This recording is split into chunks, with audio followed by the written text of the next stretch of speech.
seperti apa? Kan teman-teman bisa lihat Pak Prabowo sekarang fokusnya bekerja. Ada nggak beliau kampanye? Ada nggak beliau keliling Indonesia? Ya, paling beliau silaturahim di Sabtu atau hari Minggu bersilaturahim.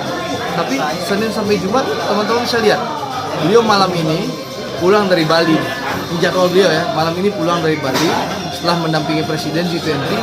Kalau tidak salah besok beliau udah ditugaskan oleh Presiden untuk berangkat ke China. Jadi apa yang dilakukan Pak Prabowo? Pak Prabowo fokus bekerja, melaksanakan amanahnya dan menuntaskan amanah ini dan menunjukkan bahwa ini loh yang dilakukan Pak Prabowo sebagai Menteri Pertahanan. Jadi insya Allah Pak Prabowo tidak akan terganggu fokus dan kinerja beliau karena akan melalui jalan calon presiden. Kan pencalonan juga masih lama, masih tahun depan gitu. Kemarin ada momen kedekatan ada sinyal-sinyal. Iya, di KTT kan juga terlihat tuh Pak Prabowo sama Pak Erik deket tuh.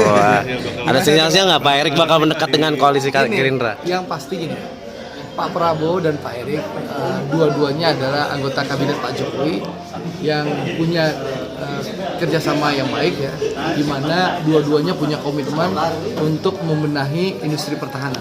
BUMN yang bergerak dalam industri pertahanan seperti Pindad, PAL, Dahana, PTDI, apalagi PT-nya lupa. PTDI, PAL, Pindad, Dahana itu Liland itu dalam holding industri pertahanan itu Pak Prabowo dan Erik sepakat bekerja sama untuk membenahi ya, dan alhamdulillah pembenahan yang dilakukan oleh Pak Prabowo dan Pak Erik itu sudah on the track.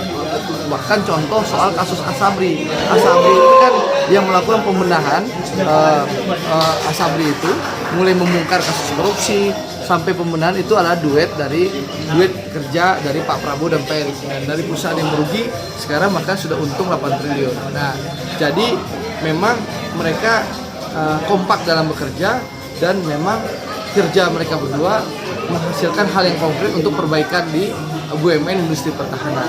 Sehingga mungkin karena sering bekerja bersama-sama, lalu komunikasi bersama-sama, ya terlihat beliau kompak di depan publik, di foto-foto terlihat kompak ya wajar saja.